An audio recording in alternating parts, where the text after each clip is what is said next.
All right, page 58, we're looking at structural concrete. Okay, now prior to this subsection, we just did earthworks. There were some structures in the examples we did, and we didn't do concrete work for those or quantities for those concrete work. All right, because I just wanted to get our first principle in place or up to scratch with you. Now we're actually progressing from earthworks to actually structures that need the concrete.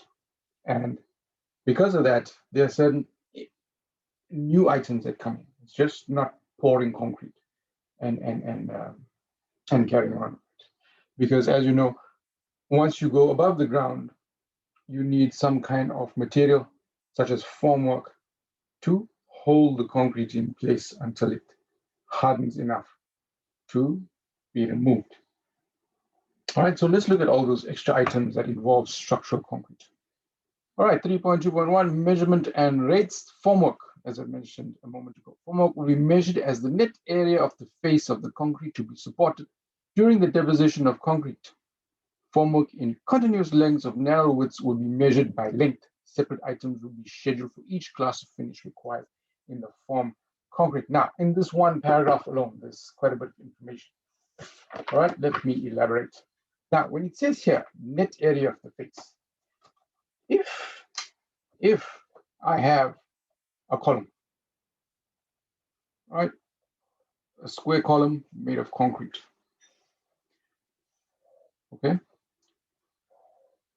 and let's say this column is 3 meters high and 0.5 meters wide. Now, when it comes to the formwork calculation, what is formwork? To get the column to be in this shape, we need to create a box made of steel or made of wood, all right, to this shape internally, and physically pour in the concrete. Once it's set, we remove the formwork. Now, the formwork I'm talking about costs money. And because it costs money, we need to know the quantities so it can be priced against something. Now, here's your column. Work out the formwork required for this 3 meter long column. So let's look at it. We've got one panel, panel 2, panel 3, panel 4.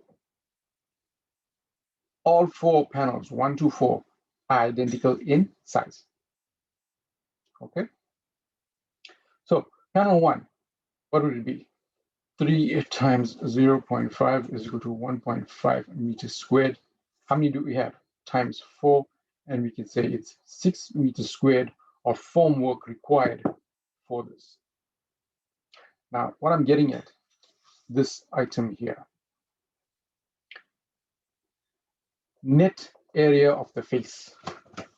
Now, some students spend some time on site and they say, you know what, we need to make this face a little bit bigger to put the nails in, and naturally this one equally bigger so we can nail it and put it there. Now, how much extra is the client going to pay? Because of that uncertainty, we're saying net area. We're only paying for that portion, not all of it, not all the extras that you require to fix this formwork before you pour. So that's the issue. So we're saying when we calculate our formwork for any of our structures, it's the net area of the face, no extras whatsoever. All right. Separate items will be scheduled for each class of finish required in the form concrete. Now, when I say finish, what are we talking about? When I strip this formwork away from the concrete, what does it look like? All right, it's rough, it's coarse. You may have a little bit air bubbles that didn't get or didn't come to the surface after it was vibrated. All right. Now, if this column was in a basement where people park their cars, does it matter if it was coarse and had those little grains and holes? It wouldn't. But if this column had to extend to the top of the building, ground floor, all right, where the reception was. What would you want to do with that column? You'd want to have a different type of finish. Okay, listen to my words. You will want a different type of finish. You'd probably plaster it, skim it, paint it, tile it. Okay, now that's what we're saying when we speak of finish. What does it look like at the end? Final. All right, so if I say off shutter,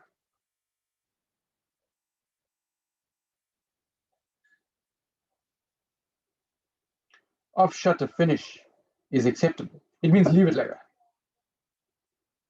But if I were to say plastered,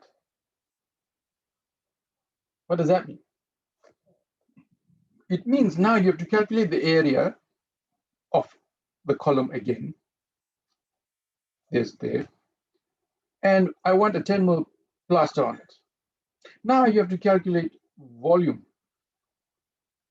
So extra calculations involved if I change the finish of that structure. All right. Now the words indicate the type of calculations or the necessity for more calculations. Off shutter, perfect, no more calculations, leave it at that.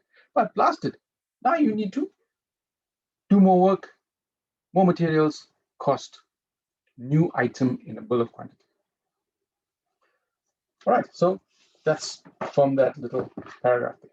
Reinforcement, 3.2.2. Steel will be measured net by mass for bars. The mass will be computed from the nominal bar side and the nominal mass per unit length. Welded mesh will be measured by area shown on the drawings. The areas measured will be those of the concrete floor slab measured by means of mesh. Welded mesh will be scheduled separately for each type, mass per square meter of mesh. Now, what are we saying here? Right. In your design courses, you designed with reinforcement. You designed the thickness, or you found the thickness required for the steel bars to be inserted or to be used in the reinforcement for a particular concrete member, beam, or slab. Now, in quantities in documentation, we're not going to be doing any such thing.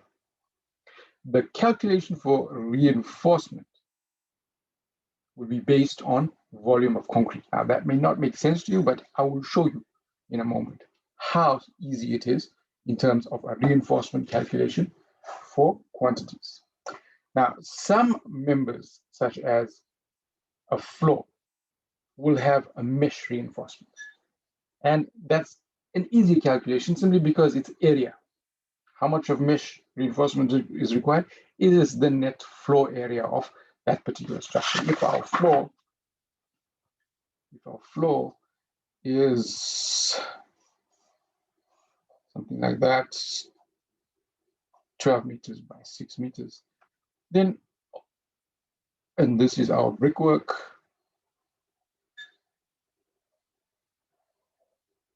and we have another layer of brickwork here to hold back our concrete when we pour the floor.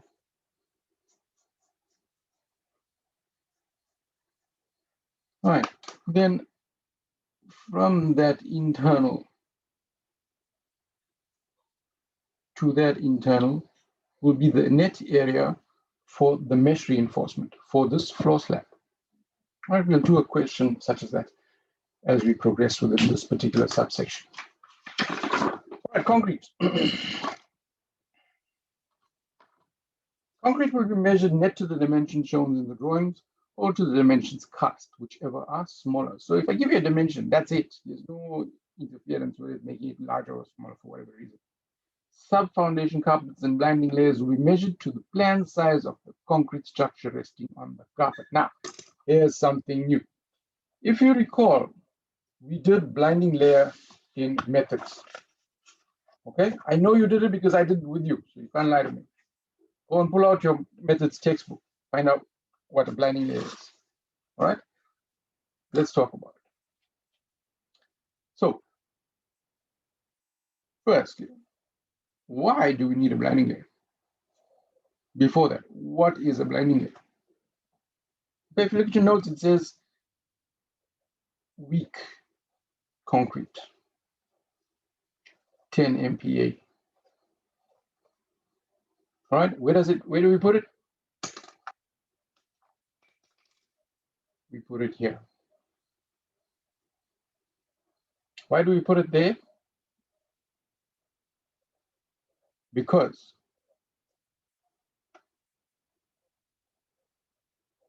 soil is porous. What happens when it rains? The water soaks through the soil because the soil is porous. It sucks the water in. Now, when we pour concrete onto bare ground, what happens? It'll suck all the water out of that concrete, which is something we don't want. So instead, we put a thin blinding layer, right? We concrete. So when we eventually pour our concrete, it does not lose excessive water and dry out too quickly and causes a strength reduction, right? So that's why we put a blinding layer, if you don't remember from your methods. Now,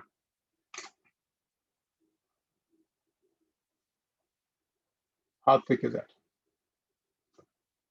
All right, we're saying anything between 80 to 70 millimeters in thickness. So that's our blinding layer. How does it impact on our calculations? This is how it impacts, right? Because we got to excavate further or deeper to accommodate for the blinding layer. That's one. Two, that's not free.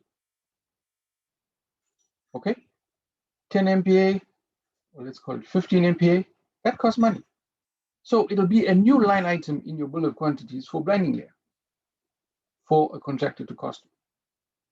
Okay, so two reasons at which impacts on the quantities.